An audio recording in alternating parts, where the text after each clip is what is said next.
कोई मुश्किल बताता है, कोई आसान समझता है। कोई मुश्किल बताता है, कोई आसान समझता है। गणित सब्जेक्ट है ऐसा, इससे हर कोई डरता है। कोई मुश्किल समझता है, कोई आसान समझता है। गणित सब्जेक्ट है ऐसा, इससे हर कोई डरता है इसमें राज ऐसा क्या, तुम्हें तो मैं बताता हूँ। है इसमें राज ऐसा क्या, तुम्हें तो मैं बताता हूँ। जो रटता है वो रोता है, समझता है वो हंसता है। जो रटता है वो रोता है, समझता है वो हंसता है। नमस्कार साथियों, टारगेट विद्यार्थी संस्थान की तरफ से मैं रचित सर आप सभी साथियों का हार्दिक स्वागत, वंदन और अभिनंदन करता हूं। आशा और उम्मीद करता हूं आप सभी स्वस्थ होंगे, मस्त होंगे, जबरदस्त होंगे, व्यस्त होंगे और पढ़ाई लिखाई को सुचारू रूप से क्रियान्वित कर रहे होंगे। हम लोगों ने प्रीवियस सेशन में कुछ चीजों को लेकर बात किया हुआ था और जिसके अंतर्गत बताया हुआ था पार्ट 1 और पार्ट 2 में जीरो की संख्या को कैसे ज्ञात करते हैं। जिसके हमने पार्ट 1 में जाना हुआ था सिंपल नंबर के संख्याएं जो होती हैं उनमें हम लोग जीरो की संख्या को कैसे ज्ञात करते हैं। दूसरी जो स्थिति थी जब हमने बताया था संख्या में घात लग जाए, संख्या में घात लग जाए तो उन संख्याओं में जीरो की संख्या हम लोग कैसे निकालते हैं। आज हम इस वीडियो के पार्ट 3 में जो हमारा जीरो की संख्या का पार्ट 3 है, इस पार्ट 3 में एनालिसिस करेंगे जो फैक्टोरियल संबंधी संख्याएं होंगी उन फैक्टोरियल संबंधी संख्याओं में संख्या के गुणनफल के अंत में जीरो की संख्या कितनी रहने वाली है, उन सब सारे परिदृश्यों पर बात करेंगे। इससे पहले हम आप सभी लोगों से ये जानना चाहेंगे कि क्या आप लोगों की पढ़ाई सही तरीके से चल रही है।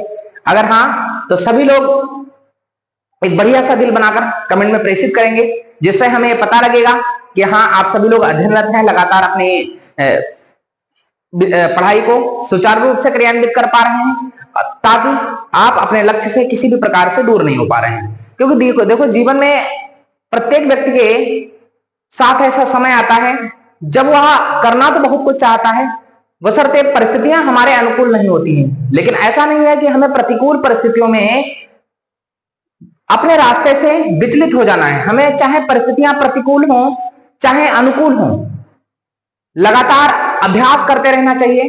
करत करत अभ्यास नित जड़मत होत सुजान, रस्सी आवत जाते सिल पर पड़त निशान।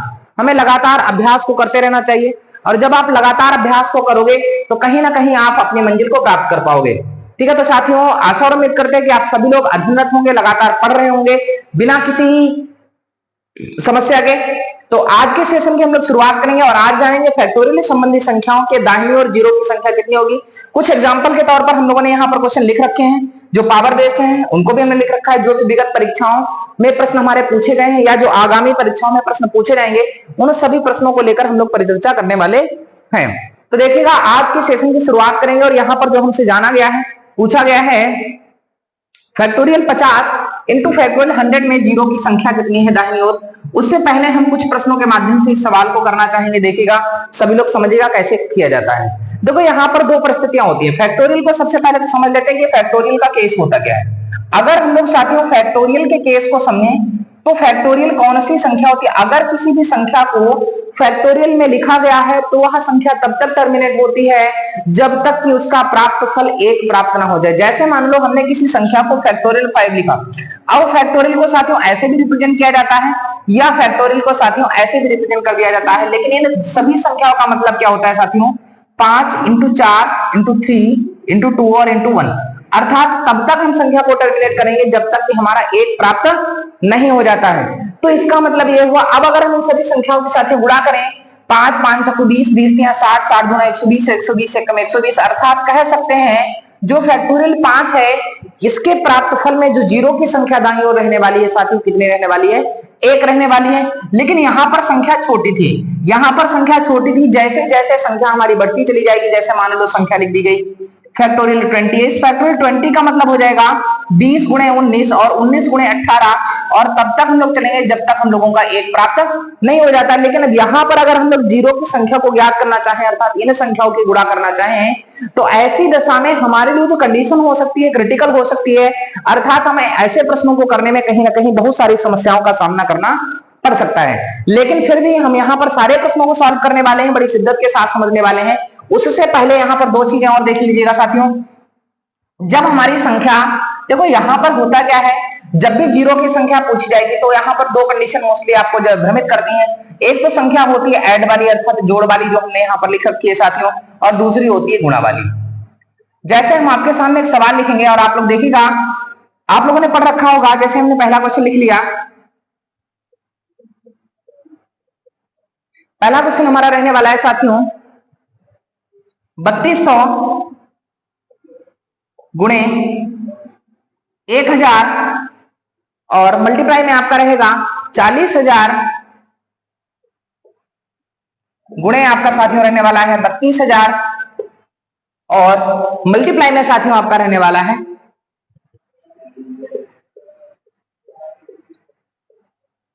यहां पर 15 लाख रहने वाला है। तो साथियों यहां पर देखिएगा, अब इस संख्या के गुणनफल में दाहिनी ओर जीरो की संख्या पूछ ली जाए।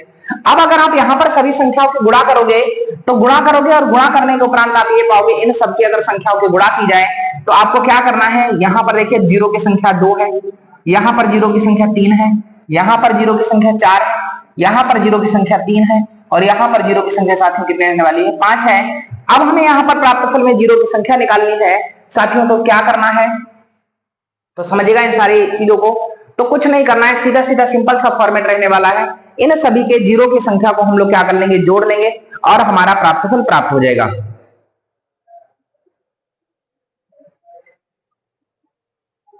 ठीक है, देखिएगा यहां पर अगर हम लोग बात करें 2 और 3 5, 5 और 4 9, 9 और 3 12, 12 और 5 कितना हुआ 17 रहने वाला है। अर्थात यहां पर जो जीरो की संख्या साथियों होगी, तो जो जीरो की संख्या यहां पर साथियों रहने वाली है, कितनी रहने वाली है, 17 रहने वाली है। आशा करते हैं मल्टीप्लाई के सेशन में आपको जीरो की संख्या में किसी भी प्रकार की कोई समस्या नहीं हो रही होगी। यहां पर सीधे सीधे मल्टीप्लाई के सेशन में क्या करना होता है, जितने भी जीरो लिखे हैं इनको देख लीजिए और सभी संख्याओं को प्लस कर दीजिए और जीरो की संख्या आपको निकल के आ जाएगी। तो अर्थात मल्टीप्लाई का केस आपको समझ आ गया होगा। अब अगर यही संख्या प्लस में दी गई होती, यही संख्या यहाँ पर ऑर्डर में होता, यही ऑर्डर हमारा किस में होता साथियों, यही ऑर्डर हमारा प्लस में होता और प्लस में होने के उपरांत हम इस संख्या को कैसे निकालते, तब देखिएगा तब भी आप लोग वही गलती करते। देखिएगा आप लोग क्या करते, यहाँ पर देखिएगा जीरो की संख्या 2 है, यहाँ पर 1 3 है, यहाँ पर 4 है, यहाँ पर 3 है और यहाँ पर 5 है जीरो की संख्या। तो साथियों आप सभी लोग क्या करेंगे, इन सभी को जोड़ लेंगे और 17 निकल के आ जाएगा, जो कि हमारे पूर्ण रूप से गलत आंसर हो जाएगा।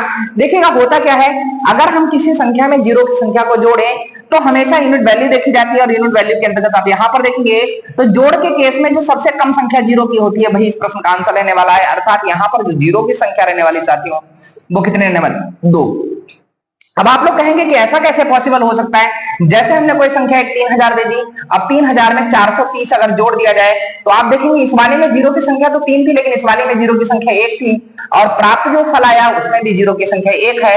अर्थात जोड़ के रेफरेंस में जो जीरो की संख्या होती है साथियों वो सदैव कम वाली होती है। तो यहाँ पर आप लोग सीख पाएंगे कि मल्टीप्लाई के केस में जो जीरो की संख्या होती है हम उसमें समस्त संख्याओं को क्या कर देते हैं, प्लस कर देते हैं, जबकि एडिशन में जो जीरो की संख्या सबसे न्यूनतम वाली होती है उन सभी को हम लोग लिख देते हैं जो सबसे कम वाली होती है और वही हमारे इस प्रश्न का आंसर हो जाता है। अब हम लोग देखेंगे जो हमारे आज के प्रश्न हैं, इन प्रश्नों को हम लोग कैसे सॉल्व करते हैं। पहला क्वेश्चन देखिएगा साथियों, कैसा क्या लिखा हुआ है, factorial 50 into factorial 100, factorial 52 into factorial 100। यहां पर देखेंगे जीरो की संख्या कितनी रहने वाली है, यहां पर देखेंगे जीरो की संख्या कितनी रहने वाली है। तो देखिएगा कैसे निकालेंगे, तो हमने बताया हुआ था कि जीरो निकालने के लिए सबसे पहले, जीरो ज्ञात करने के लिए हमें सबसे पहले 5 की संख्या और 2 की संख्या चाहिए होती है। जीरो निकालने के लिए हमें क्या चाहिए होता है साथियों, 5 की संख्या और 2 की संख्या चाहिए होती है और इन 5 और 2 में जो संख्या सबसे कम होती है वही हमारी जीरो की संख्या होती है साथियों। क्या होती है, जो संख्या सबसे कम बार लिखी होगी वही हमारी जीरो की संख्या होगी।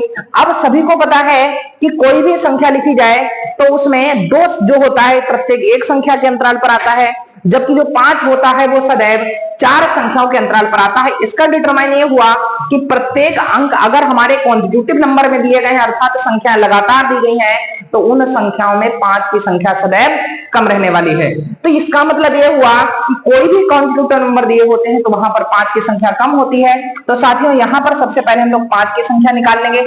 अगर हम लोग 5 की संख्या निकाले तो यहाँ पर 5 हो जाएगा। यहाँ पर देख लीजिएगा साथियों, इधर हम लिख रहे हैं 5 के लिए इसको भाग करेंगे 5 हो जाएगा। फिर 10 को भाग करें, तब तक भाग करेंगे जब तक ये संख्या यहाँ पर प्राप्तफल 5 से छोटा ना हो जाए। अर्थात इस वाले नंबर में जो जीरो की संख्या होगी कितनी होगी साथियों? 12 होगी। यहाँ पर अगर 100 में भाग करें तो यहाँ पर देखिएगा साथियों 100 में चेक करते हैं तो 100 में क्या हो जाएगा, 100 में 5 से डिवाइड करेंगे तो यहाँ पर 20 होगा, और फिर 20 को 5 से डिवाइड करेंगे तो हमारा 4 होगा। तो इस प्रकार से यहाँ पर जीरो की संख्या कितनी हो जाएगी साथियों? 24 हो जाएगी। अब यहाँ पर देखिएगा मल्टीप्लाई का केस है, तो हमने साथियों क्या बताया हुआ था, मल्टीप्लाई के केस में सभी जीरो की संख्या को जोड़ लेते हैं। तो यहाँ पर इनको जोड़ लेना है और आपका आंसर कितना हो जाएगा साथियों? 36 हो जाएगा, जो कि आपके सामने है। आशा करते हैं आपको समझ में आ गया होगा। अब यहाँ पर कोई भी प्रश्न हो जीरो की संख्या से संबंधित मल्टीप्लाई के केस में आप लोग लगा पाएंगे। देखिएगा एक प्रश्न हम लोग और लिखते हैं, जैसे हमने क्वेश्चन लिखा फैक्टोरियल 24 मल्टीप्लाई बाई फैक्टोरियल 36 लिखा गया साथियों। तो यहाँ पर देखिएगा अगर हम लोग 24 में बात करें तो यहाँ पर जो जीरो की संख्या रहने वाली है साथियों 4 रहने वाली है, और अगर 36 में बात करें साथियों तो 36 में 5 से 35 अर्थात कितनी रहने वाली है? फिर 7 को भाग करें 5 कम 5 अर्थात कितनी रहने वाली है साथियों? 8 रहने वाली है। कितने रहने वाली है? 8 रहने वाली है। अब हमने बताया था मल्टीप्लाई के केस में जीरो को जोड़ दिया जाता है, अर्थात इस प्राप्तफल में जो जीरो की संख्या साथियों रहने वाली है वो कितने रहने वाली है? 12 रहने वाली है। तो मल्टीप्लाई का केस आप सभी को समझ आ गया होगा। अब हम लोग सेकंड क्वेश्चन पर बात करेंगे। जो सेकंड क्वेश्चन हमारा स्क्रीन पर है वो क्या है? फैक्टोरियल 50 और एडिशन प्लस फैक्टोरियल 100। यहां पर साथियों देखिएगा हमने अभी निकाला हुआ था, अब हमें बार बार निकालने की कोई नीड नहीं है। फैक्टोरियल 50 में जो जीरो की संख्या थी 12 थी, जबकि फैक्टोरियल 100 में जो जीरो की संख्या 24 थी। लेकिन हमने जीरो के केस में साथियों बताया हुआ था कि जीरो के केस में क्या होता है, जो सबसे कम जीरो की संख्या होती है वही हमारा आंसर रहता है। अर्थात इस प्रश्न में जो जीरो की संख्या होगी साथियों कितनी हो जाएगी? 12 हो जाएगी। ठीक है, तो तीसरे सवाल को हम लोग तीसरा और अंतिम सवाल देख लेते हैं। तो तीसरा और अंतिम सवाल क्या रहने वाला है साथियों? चेक करिएगा इसको। अब आप सभी लोगों को इसमें देखने से लग रहा होगा कि पावर वाला सवाल है, कि अभी तक तो सर ने ये कराया हुआ था कि जब पावर क्या होती थी, बराबर होती है। इस टाइप के क्वेश्चंस को आप सभी लोगों ने किया है। 1 की पावर 1, सॉरी 1 की पावर 2, 2 की पावर 2, 3 की पावर 2 और डॉट डॉट डॉट डॉट आप लोगों ने पढ़ रखा है 50 की पावर 2, है ना। तो यहाँ पर साथियों हम लोग क्या कर लेते थे, सीधे सीधे इसको यहाँ से जीरो निकालते थे, तो जीरो हमारे 12 आते थे, और पावर से इसको हम लोग मल्टीप्लाई करवा देते थे, 24 आंसर आता था। लेकिन यहाँ पर ऐसा नहीं है साथियों, यहाँ पर प्रत्येक बात देख रहे हैं, जो संख्या है उसकी पावर भी वही है। जैसे 1 है तो 1 की पावर 1 है, 2 है तो 2 की पावर 2 है, 3 है तो 3 की पावर 3 है, और 4 है तो 4 की पावर 4 है, 5 है तो 5 की पावर 5 है, और ऐसे ही चलते चले एसओएस कितना हो जाएगा? 10 की पावर 10 है।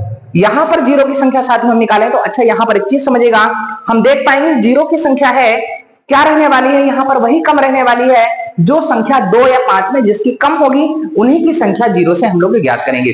अब यहां पर बात ये आती है कि हम लोग जीरो की संख्या निकालने से पहले 2 और 5 की संख्या निकालें तो कैसे निकालें। अब आप लोग इसको सोचकर डर रहे होंगे, कुछ नहीं करना है साथियों, हमें पता है वैसे भी यहाँ पर 2 की संख्या ज्यादा होने वाली है। कैसे पता चलेगा साथियों?